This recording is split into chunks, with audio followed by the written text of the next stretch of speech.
e contra o sono, né? Então, o pessoal saindo aqui, eu entendo, né? Como professor universitário, sei bem como é isso. Bom, o que eu queria chamar a atenção, pelo menos a minha visão sobre o que eu ando estudando sobre a reforma, é uma crítica, na verdade, que eu tenho feito do Código Civil em geral, né? Como vocês sabem, o Código Comercial, ele era de 1850, ele está em vigência até hoje, pelo menos na parte de direito marítimo, mas a parte de direito das obrigações e direito dos contratos, ele foi revogado e substituído por uma teoria geral do direito privado com o Código Civil de 2002. E, salvo o melhor juízo, a minha compreensão de contrato é que o contrato empresarial não tem nada a ver com os contratos civis, com todo respeito. Então, se a norma do Código me traz regras de teorias de improvisão, da possibilidade da intervenção do direito estatal no direito empresarial, eu tenho uma insegurança jurídica. E sabe o que a insegurança jurídica traz? Impacto na economia. Porque o empresário não trabalha da mesma forma que o civilista, no sentido de pensamento econômico. Eu vou dar um exemplo para vocês. Eu quero vender meu carro. Eu chego no meu condomínio, né, porque agora está na moda o grupo de WhatsApp do Condô, né? Mando lá, pessoal, estou vendendo meu carro, alguém está interessado? Ótimo estado, único dono, né? Vou dar aquela propaganda básica. E o meu vizinho falou, Wagner, eu quero comprar seu carro, etc. Aí eu falo para ele, legal, cara, deixa eu baixar um contrato aqui na internet de compra e venda e assino com ele. E, vamos lá, não teve uma assessoria jurídica, não teve uma finalidade lucrativa. Eu tive a finalidade simplesmente de fazer o negócio de compra e venda. Agora vamos mudar uma outra lógica de contrato de compra e venda de veículo. Uma concessionária de veículo, inclusive uma delas patrocinadora aqui do Congresso, e uma montadora de veículo. É um contrato de compra e venda. Tem um contrato próprio, inclusive, que chama concessão comercial, né? Mas é um contrato de compra e venda. Pensa, a minha compra e venda, Wagner, com o vizinho, é igual à compra e venda da concessionária para a fabricante para a concessionária? Não, não é.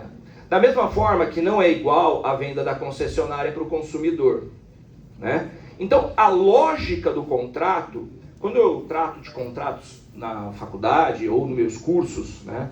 E vocês sabem que eu gosto de fazer cursos de contrato, eu falo o seguinte, lá no meu escritório, nós temos equipes diferentes. Eu tenho uma equipe de direito trabalhista, eu tenho uma equipe de direito público, eu tenho uma equipe de direito civil contratual, eu tenho uma equipe de direito civil, eu tenho uma equipe de contencioso civil, eu tenho uma equipe de contencioso empresarial, eu tenho uma equipe de contratos empresariais, na qual inclusive eu coordeno, então, né? E assim, a gente tem que conversar. E a minha carreira foi muito no contencioso. E eu sei que o Poder Judiciário tem uma visão de contratos que eu estudo isso. Por que eu estudo isso? Porque no contrato empresarial eu tenho que ter uma previsibilidade. Mas pode ter casos imprevistos da teoria X. Eu concordo plenamente. Mas o empresário, quando vê o Estado se envolvendo na atividade econômica dele, ele se sente inseguro. E, consequentemente, os produtos vão ter um valor agregado maior, que vai chegar no bolso de quem? Do consumidor. Diferentemente dos contratos civis, na qual não há possibilidade de uma das partes entrar em recuperação judicial ou falência, nos contratos empresariais isso é muito comum. A gente está vivendo isso. Quem aqui previu que a Americanas fosse entrar em recuperação judicial, a Starbucks, a Casas Bahia, a Goldfarb, a PDG, a Rossi? Nós temos tantos exemplos. A Casa do Pão de Queijo, pelo amor de Deus, já pagava 15 no pão de queijo desse tamanho, vou pagar quanto agora? Agora, no contrato civil, eu não preciso me preocupar, porque alguém já viu, Excelência, um processo de insolvência civil, previsto no Código de 73, porque o Código de 15 nem tratou? Não tem fim. É 1 ou 2. Hoje o direito empresarial tem uma vara própria, que trata, né, da região de Campinas, Sorocaba, todo o estado de São Paulo. Mas tem um pequeno detalhe.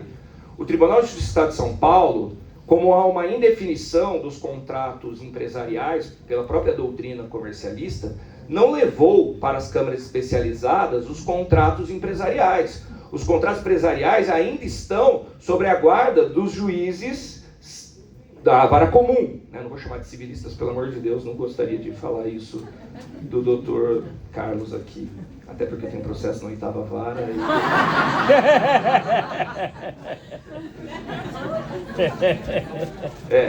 Então, pessoal, assim, me desculpe, mas a diretriz traçada no Código Civil de 2002 e na reforma é uma visão, ao meu ver, do que eu ando estudando, civilista. E os contratos empresariais, vocês têm noção de quantos artigos do Código Civil trata de revisão de contratos? De possibilidade de nulidade de contratos? É uma dezena. No contrato civil, ok, Estado, vai lá, pode trabalhar.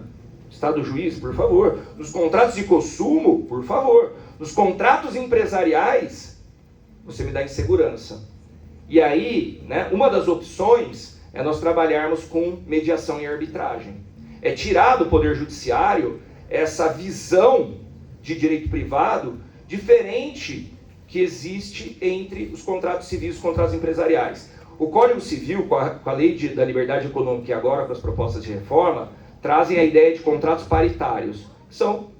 Os contratantes não há uma hipossuficiência entre eles, seja econômica, técnica ou jurídica, certo? Contratos paritários. Os contratos paritários são os contratos civis e os contratos empresariais. Então, pelo menos, eles separaram o entendimento que existem contratos empresariais do direito civil. Porque teve uma briga no início do Código Civil que o direito comercial perdeu sua autonomia. E me desculpe, mas os princípios do direito empresarial são muito diferentes dos princípios do direito civil. Enquanto nos contratos civis a gente tem como a finalidade a conclusão do negócio, nos contratos empresariais uma das finalidades é o lucro. Diferente. É uma visão diferente. Se eu contrato com o Estado, direito público. Se eu contrato com o consumidor, direito do consumidor. Se eu contrato entre empresários, direito empresarial. E, salvo o melhor juízo, as comissões de reforma do Código Civil, o Dr. Carlos depois poderia me confirmar, de contratos, eu não vi um empresarialista ali. Todos os professores, nomes respeitados, estudiosos, da academia, trabalhavam com a ideia de código de civil. Não que não tenham conhecimento, pelo amor de Deus, Cláudia Lima Marques, professor Carlos, que eu sou aqui, peixe pequeno. Mas a ideia é que, quando você vê, por exemplo, que a doutora Bruna Pulga trouxe com relação à revisão do contrato pela função social, imagina isso. Qual que é a função social do empresário? O lucro. Está obtendo lucro? Tá ótimo o contrato. A gente vai anular o quê?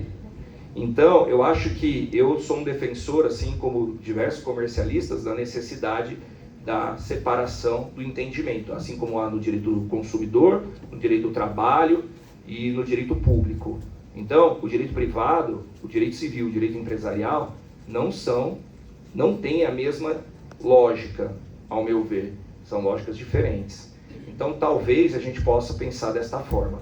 Para nós, do direito empresarial, quando se fala em modificação do contrato, só para vocês terem uma ideia, me lembro da pandemia, eu fiquei o final de semana inteiro, sem dormir, elaborando carta, solicitação dos meus clientes, eu trabalho com multinacional, que eles não queriam cumprir nenhum contrato. Por quê?